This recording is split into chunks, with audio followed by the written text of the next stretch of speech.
Jeremiah chapter 18, Parable of the Potter.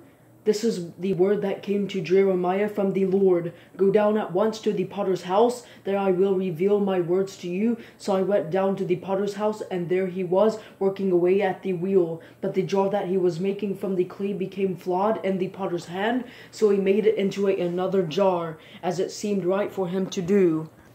The word of the Lord came to me, House of Israel, can I not treat you as this potter treats his clay? This is the Lord's declaration. Just like clay in the potter's hand, so are you in my hand, House of Israel. At one moment I might announce concerning a nation or a kingdom that I will uproot, tear down, and destroy it. However, if that nation I have made an announcement about turns from its evil, I will relent concerning the disaster I had planned to do to it. At another time I announce that I will build and plant a nation or a kingdom. However, if it does what is evil in my sight by not listening to my voice, I will relent concerning the good I had said I would do to it. So now say to the men of Judah and to the residents of Jerusalem, this is what the Lord says, I am about to bring harm to you and make plans against you. Turn now each from your evil way and correct your ways and your deeds. But they will say, it is hopeless. We will continue to follow our plans, and each of us will continue to act according to the stubbornness of his evil heart. Deluded Israel.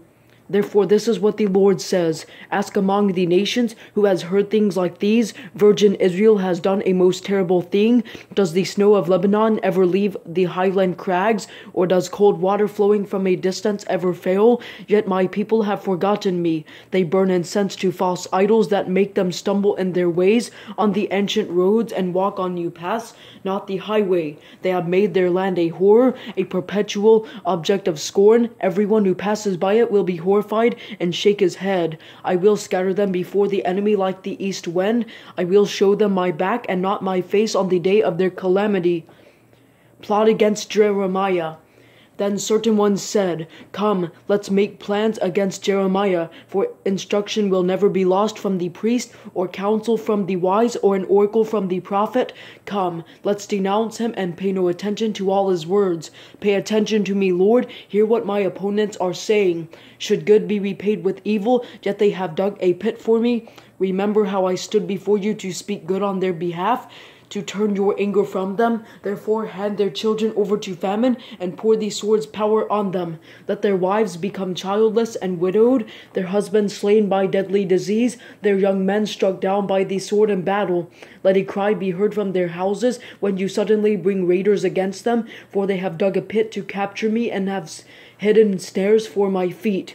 But you, Lord, know all their deadly plots against me. Do not wipe out their guilt. Do not blot out their sin before you. Let them be forced to stumble before you. Deal with them in the time of your anger.